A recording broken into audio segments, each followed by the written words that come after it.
now for more on that. We're going to bring in environmental medicine specialist, Dr. Lavine Nagy. Good morning, doctor. Thank you for joining us. Hi, thanks for having me. So, radioactive, it sounds bad, but is it? What do you think? Well, there are other products or other concerns besides the radioactivity, and there are nanoparticles, there are radon daughters, I guess, and those can stick as a solid to dust, and you can inhale the dust, and that radon gives you lung cancer. It's the second greatest cause of lung cancer besides smoking. So the heavy metals, there are other things that are bound that are potentially released. And I think that we're not really considering the whole picture, and a year is probably not long enough to study the effects on humans, obviously, but to study the effect of the road feasibility to work as a product. Well, Xavier mentioned that this is a thing in other countries, and I just kind of wonder if there are results from other countries where this is already being used or being put into roads, and if there are studies that maybe the Department of Transportation can look at there.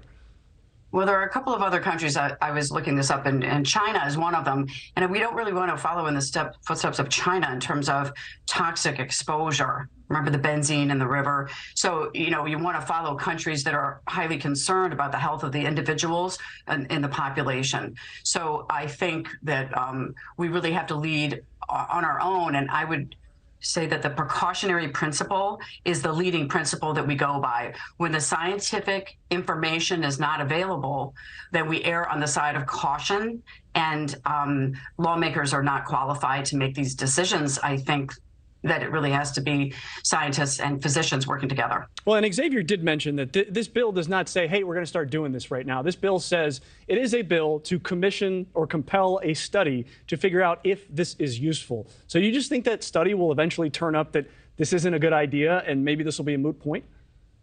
Doubtful, because the pressures in Florida will be too much in the other direction. And I think the study is a physical study. It's not looking at the information on a piece of paper. They want to study it, I believe, in practice. And so they're going to have workers exposed in order to put the materials down on the roads.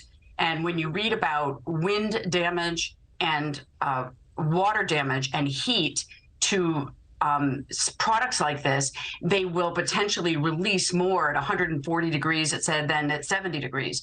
So you can study this, but still the workers who are doing it will be exposed as they're doing it.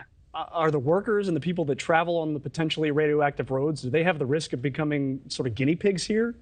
Actually, I thought of mentioning this. Think of road rage. Think of Los Angeles and the diesel fumes and the heat make people crazy. And that's probably why road rage exists. So if you look at toxic exposure and the effect on the brain and behavior, do you really want to put more things on the road that may outgas and cause toxicity to the brain, as per what the American Academy of Environmental Medicine would say, and make people feel worse acutely? Whether they get cancer in 20 years may not be the main concern. It may be the short-term effects of becoming chemically sensitive, chemically exposed. We don't know, and you could just judge that this is a financial decision. Thank you for watching. Go to newsnationnow.com to find NewsNation on your television provider, and don't forget to click the red subscribe button below to get more of NewsNation's fact-driven, unbiased coverage.